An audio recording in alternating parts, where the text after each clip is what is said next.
See, today's topic is equation reducible to homogeneous linear form. Here, consider an equation of the type p naught a plus bx whole power n d and y over dxn plus p1 a plus bx whole power n minus 1 dn minus y over dxn minus 1 up to pn minus 1 a plus bx dy by dx plus pn y equals to f of x. Here p naught, p1 up to pn all are constants and f of x is a function of x. Now substitute a plus bx equals to ez. So value of z is log a plus bx. Okay, ax plus, if equation is of the form, then substitute a plus bx equals to ez, then the value of z is log a plus bx. And the operator d is replaced by a plus bx dy by dx equals to b dy.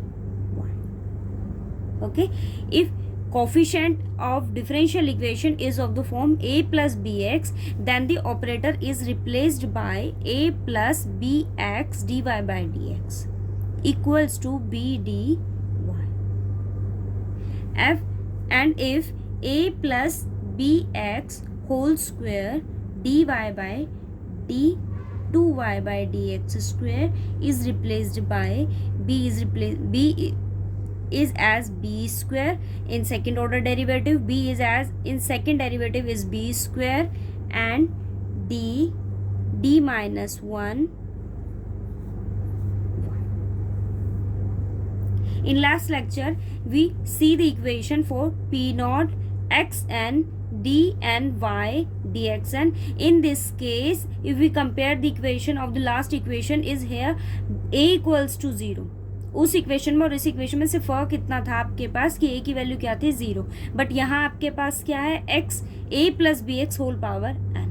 So there is only difference is that we replace the operator d by x and x dy by dx equals to dy.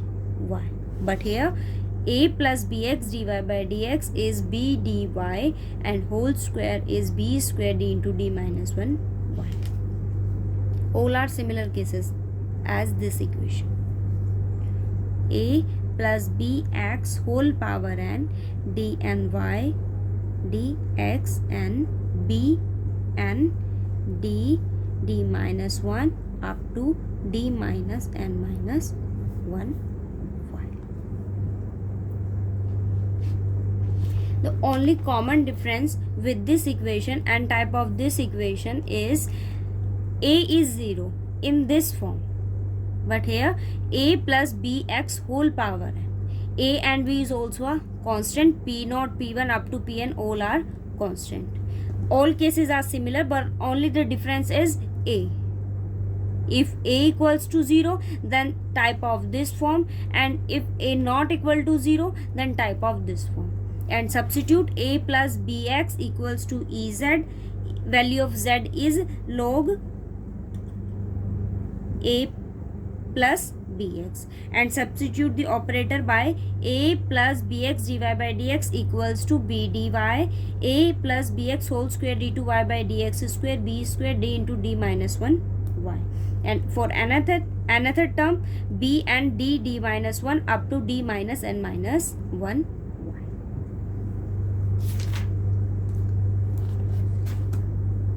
Question is,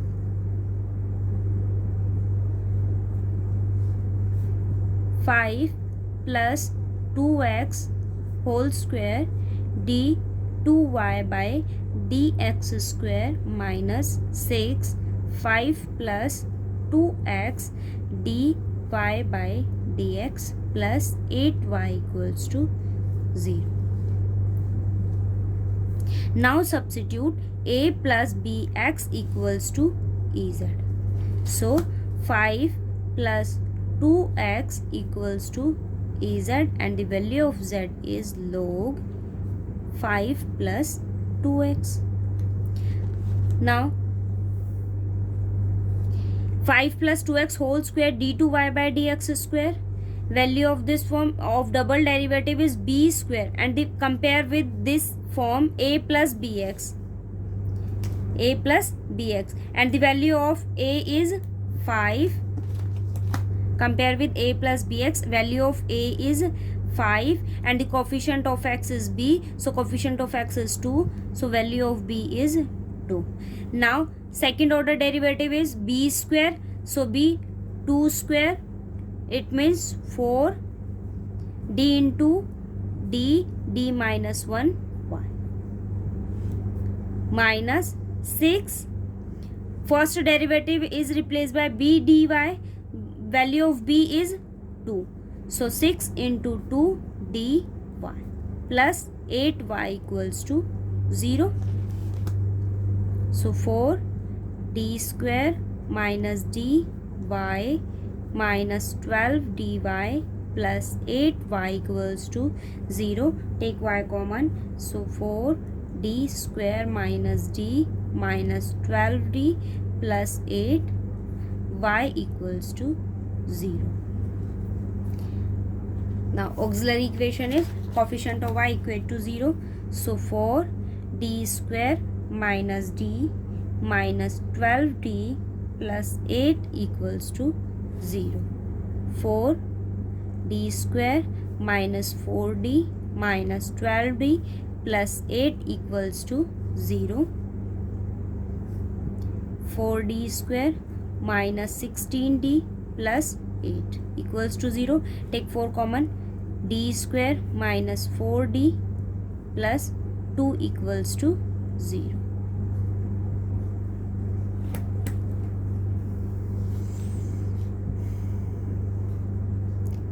Factorize it.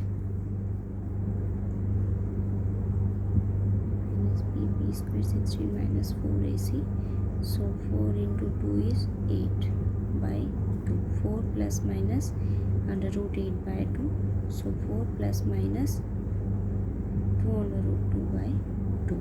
So roots is 2 plus under root 2 and 2 minus under root 2. 2 roots, 2 plus under root 2, 2 minus under root 2. Now solution. Complementary function. Here f of x equals to 0. So complementary function is an complete solution. Now y equals to c1 e m1z, and the value of m1 is 2 plus under root 2.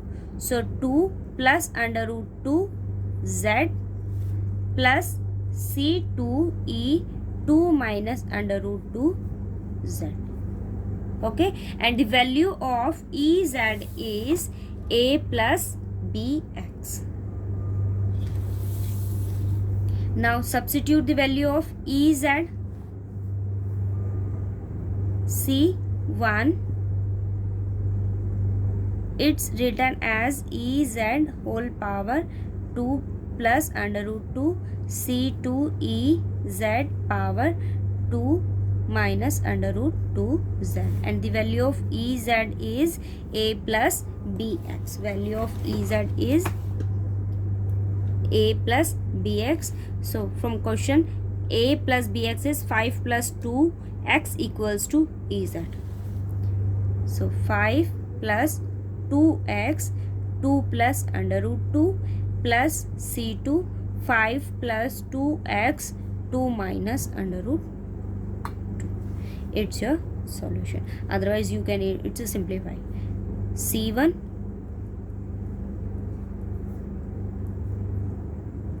plus 2 under root 2 plus c2, 5 plus 2x whole square into 5 plus 2x whole power minus under root 2. Take 5 plus 2x whole square common. So solution c1 5 plus 2x whole power under root 2 plus c2 5 plus 2x whole power minus under root 2. It's your solution.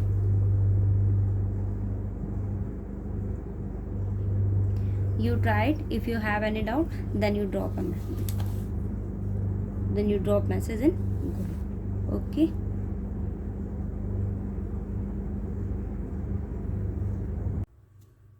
देखो 7th question क्या कहता है, 5.1 का है ये आपका।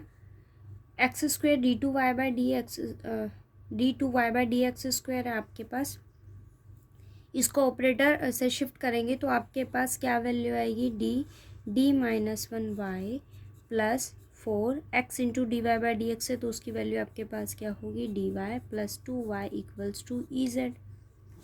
मैंने y यहाँ से कॉमन लिया, so D minus one plus 4d plus 2 equals to E z. Next condition, अब ये देखो आपके पास जो ऑक्सिलरी इक्वेशन होती है वो क्या होती है, coefficient of y equate to 0। So D minus one plus 4d plus 2 equals to 0। अब आप इसको ओपन करके फैक्टराइज कर लो। So D square minus D plus 4d plus 2 equals to 0। So D square plus 3d plus 2 equals to 0। आपके पास दो value होंगी, D plus one, D plus two. It means आपके पास एक रूट आया -1 और एक आपके पास क्या आया -2। कॉम्प्लीमेंट्री फंक्शन आपके पास यहाँ क्या आएगा, c1 e minus Z plus c2 e minus 2z। But आपको पता है कि यहाँ हम x को किससे रिप्लेस करते हैं, ez से, और आपके पास जो z की वैल्यू होगी वो यहाँ क्या हो जाएगी, log ऑफ ओके। तो मैंने यहाँ क्या किया, रिप्लेस करोगे इसको तो ये वैल्यू देखो, z की वैल्यू मेरे पास, x को हम रिप्लेस करते हैं ई जेड से, सॉरी ये ई एक्स है आपके पास, ये क्या है मेरे पास, ई एक्स है। अब आपके पास जो x की वैल्यू होती है वो क्या होती है, ई जेड। यहाँ x की वैल्यू को सब्सिट्यूट करेंगे तो ये फंक्शन आपके पास कुछ ऐसे फॉर्म करेगा, ठीक है। आप ये कॉम्प्लीमेंट्री फंक्शन आपने फाइंड आउट किया है, ई माइनस जेड है, एक्स की वैल्यू क्या होती है, ई जेड। सो आपके पास यहाँ क्या वैल्यू आ जाएगी, एक्स माइनस वन पावर होगी c2 x minus 2। It means c1 over x plus c2 over x square.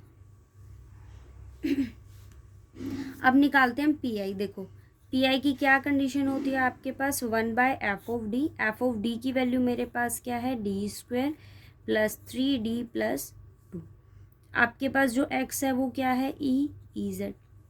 अब अगर आप इसको देखो तो एक्सपोनेंशियल फॉर्म तो ये बनती है, बट आपके पास हम जो देखते हैं वो क्या होता है, या तो ई एक्स हो या फिर आपके पास क्या हो, ई जेड हो। आप x का जो भी वेरिएबल होगा उसका कोफिशिएंट देखकर वैल्यू को यहाँ सब्स्टिट्यूट कर देते हो, बट यहाँ मेरे पास क्या, ई की पावर ई जेड है।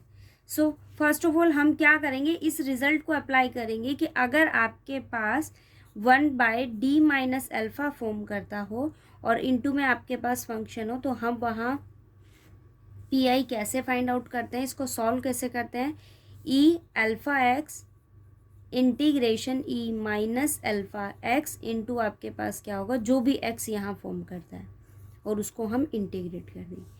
सो इस केस के लिए मैंने क्या किया, इसको फैक्टराइज किया। आपके पास क्या फॉर्म बनेगी, D plus one D plus to E Z. First of all मैं क्या करूँगी, यहाँ इनटू में है दोनों, तो पार्शियल फ्रैक्शन अप्लाई करेंगे। आपके पास क्या है, 1/d plus one D plus two. So A over D plus one plus B over D plus multiply करेंगे, वन किसके इक्वल आ गया, a into D plus two plus B into D plus one. Value को substitute कीजिए। First we substitute d equals to -1, d equals to -1। So ये value आपके पास क्या आएगी, ये वैल्यू क्या हो जाएगी, 0। a की वैल्यू 1 आ गई। d इक्वल्स टू -2, ये 0 हो जाएगा और ये वैल्यू क्या हो जाएगी, नेगेटिव। सो b की वैल्यू आपके पास क्या आ गई, -1। आप यहाँ सब्स्टिट्यूट कीजिए तो मेरे पास 1/d plus one D plus two whole value क्या फॉर्म करता है, 1/d plus one, b substitute करेंगे -1 over d plus two. Okay, आप यहाँ सब्स्टिट्यूट करो तो वैल्यू क्या आ गई, 1/d+1 माइनस 1/d+2। बाहर आपके पास क्या है, EZ। दोनों साइड अप्लाई कीजिए, d+1 EZ minus 1/d+2 EZ। Okay, अब आप इसके अंदर ये मेथड अप्लाई कीजिए। देखो आपके पास फॉर्म क्या होनी चाहिए, d माइनस अल्फ़ा। आप यहाँ कंपेयर करो, ये वैल्यू क्या है आपके पास, d+1, d प्लस अल्फ़ा है। सो इसको मैं किस फॉर्म में लिख सकती हूँ, d माइनस ऑफ -1, और ये भी आपके पास क्या होगा, d ऑफ -2। ठीक है, आप ये रिजल्ट अप्लाई कीजिए, अल्फ़ा जो होगा वो यहाँ लिखा जाएगा, लेकिन अल्फ़ा की वैल्यू यहाँ क्या है, -1। सो ई माइनस वेरिएबल यहाँ क्या चल रहा है, z, सो -z। इंटीग्रेशन जो भी अल्फ़ा होता है उसका नेगेशन करेंगे। अगर मैं यहाँ इसका नेगेशन करती हूँ तो वैल्यू आपके पास क्या हो जाएगी, EZ इंटू क्या आता है, x की वैल्यू आपके पास क्या है, E of EZ dz। Same value आप इसको ओपन कीजिए, इसको ओपन करेंगे, -2 है, सो E -2z integration E negative करते हैं उसका, सो E2z EZ dz। अब आप इसको सिंपली तो इंटीग्रेट नहीं कर पाओगे ना, मैंने क्या किया, EZ को रिप्लेस कर दिया किससे, T से। So EZ equals to T, it means आपके पास क्या फॉर्म बनेगी, इसको डिफरेंशिएट करेंगे, EZ dz equals to dt। अब आप इन दोनों वैल्यूज़ का यूज़ कीजिए। देखो EZ की वैल्यू मेरे पास क्या है, T, यहाँ सब्स्टिट्यूट करोगे e की पावर T बनेगा, और EZ इंटू DZ की वैल्यू आपके पास क्या है, DT। तो ये और ये आपके पास क्या फॉर्म बना देगा, DT, और e की पावर आपके पास क्या हो जाएगा, T।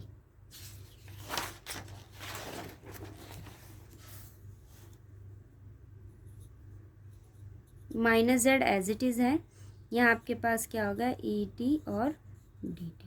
अब सेकंड केस देखो, जो बाहर की जो टर्म है मैंने उसको एज इट इज़ रखा। देखो EZ आपने क्या सब्स्टिट्यूट किया है, T। अगर आप EZ को यहाँ T सब्स्टिट्यूट करते हो, सिर्फ अंदर वाली टर्म बता रही हूँ मैं, आपके पास ये क्या बनेगा, ET। ओके, यहाँ देखो E2Z है ना, इट मीन्स ये आपके पास क्या फॉर्म करता है, EZ होल स्क्वायर, यही फॉर्म करता है, क्योंकि पावर यहाँ मल्टीप्लाई हो जाएगी, सो E2Z बनेगा। इट मीन्स ये वैल्यू क्या है, T²।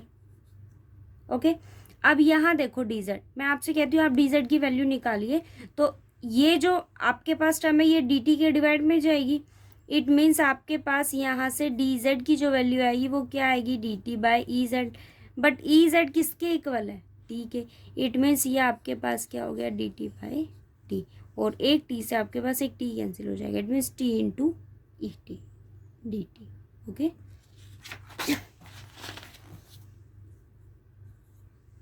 ET T और DT। अब आप इसको सिंपली इंटीग्रेट कीजिए, E माइनस जेड, T का इंटीग्रेशन ET ही होगा, माइनस E -2t, यहाँ इंटीग्रेट करोगे तो U इंटू वी एप्लीकेबल होगा। मैंने T को फर्स्ट फंक्शन लिया, ET का इंटीग्रेशन ET माइनस T का डेरिवेटिव 1, ET का integration ET, E minus Z ET minus E minus 2t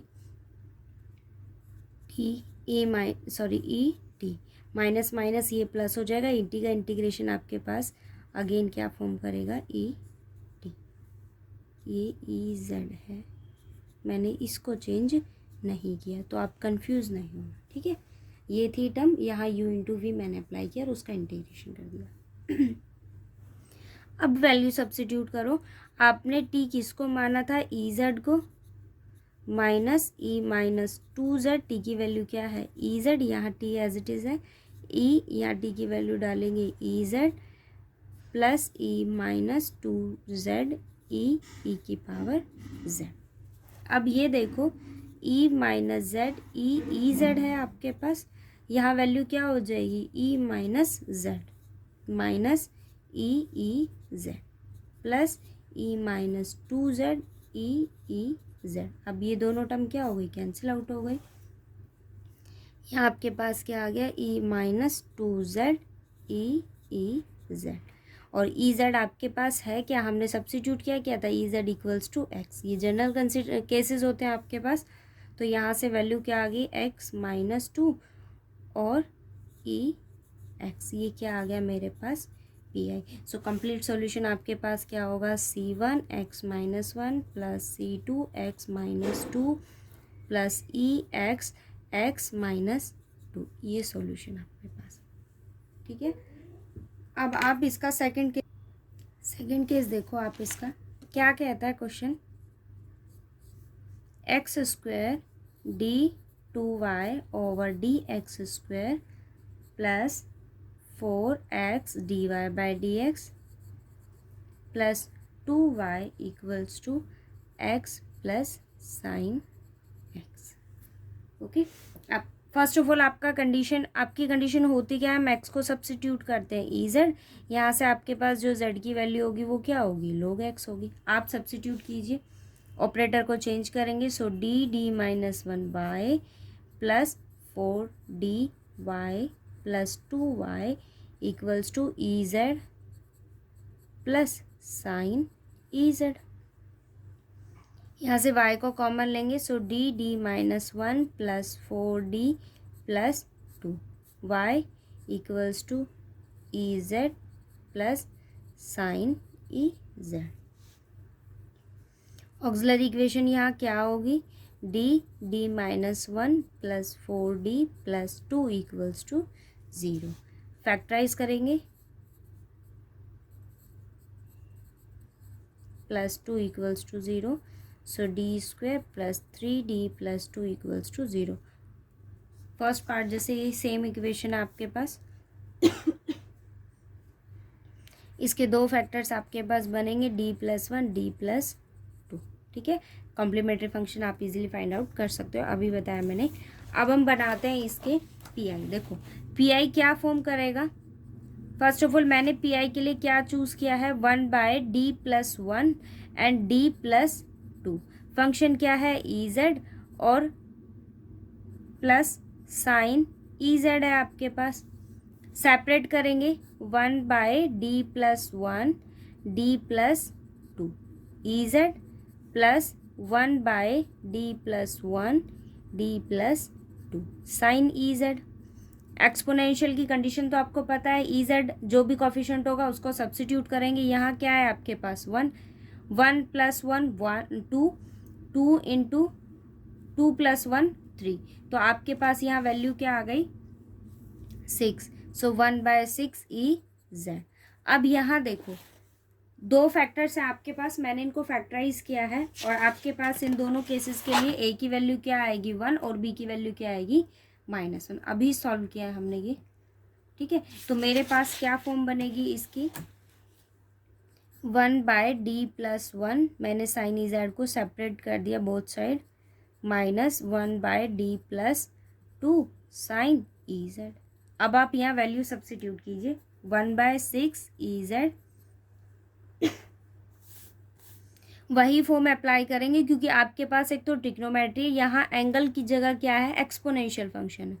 सो मैंने क्या किया, ई अल्फ़ा हम लेते हैं, अल्फ़ा की वैल्यू यहाँ क्या है -1। So E minus z integration of, इसका नेगेटिव करेंगे सो वैल्यू क्या हो जाएगी positive e z. Sine E Z आपके पास एज इट इज़ रहेगा, integration with respect to z minus, यहाँ भी सेम कंडीशन, यहाँ जेड आपके पास जो अल्फ़ा है वो क्या है -2। सो ई minus 2z integration E 2z sine ई जेड डी जेड। अब यहाँ आप अप्लाई कीजिए ई माइनस जेड, मैंने क्या किया है, ई जेड को सब्स्टिट्यूट किया है टी। ई जेड को हमने क्या लिया है, ई जेड की वैल्यू हमने क्या लिया है 2। So E Z equals to T. आपके पास ई जेड की वैल्यू अगर टी है तो E Z D Z equals to D T. अब देखो plus E minus Z as it is रहेगा, ई साइन ई जेड है और ई जेड डी जेड की वैल्यू आपके पास क्या है डी टी। तो ये वैल्यू और ये वैल्यू क्या बनाएंगे डी टी, और ये आपके पास क्या हो जाएगा sine T. Sine T D T minus E minus 2z आपके पास है यहाँ। अब इसको देखो, ई 2z है, सो ये वैल्यू आपके पास क्या होगी, T square sine T. D Z की वैल्यू मेरे पास क्या, इधर डिवाइड में इसको लेकर आएंगे, so value D T, but E Z आपके पास क्या है, टी ओवर टी। क्या वैल्यू आई है, E minus Z sine T D T minus E minus 2z, एक टी से एक टी कैंसिल हो जाएगा, so T sine T D T. और ये आपके पास यहाँ E Z as it is है। अब इनको इंटीग्रेट कीजिए, 1/6 E Z plus E minus Z sine X का इंटीग्रेशन आपके पास minus cos T minus E minus 2z, इसको इंटीग्रेट करेंगे T as it is, sine का integration minus cos T minus integration T का डेरिवेटिव 1, साइन का integration minus cos T D T 1/6 E Z plus E minus Z plus, और ये minus क्या हो जाएगा आपके पास, माइनस, सो कॉस ई की टी की वैल्यू आपके पास क्या है, ई Z minus E minus 2t, negative negative positive, T की वैल्यू आपके पास ई जेड है, cos E Z.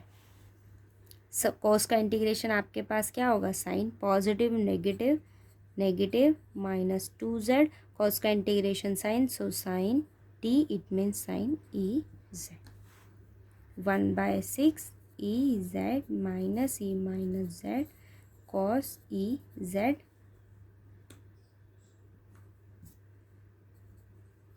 Minus 2 + 1, so value क्या आ जाएगी, ई minus Z cos E Z minus E minus 2z sine E Z. अब देखो ये दोनों टर्म्स आपके पास कैंसिल हो गई हैं, क्या वैल्यू आ गई, 1/6 E Z minus E minus 2z sine E Z. अब ई जेड की वैल्यू आपके पास होती क्या है,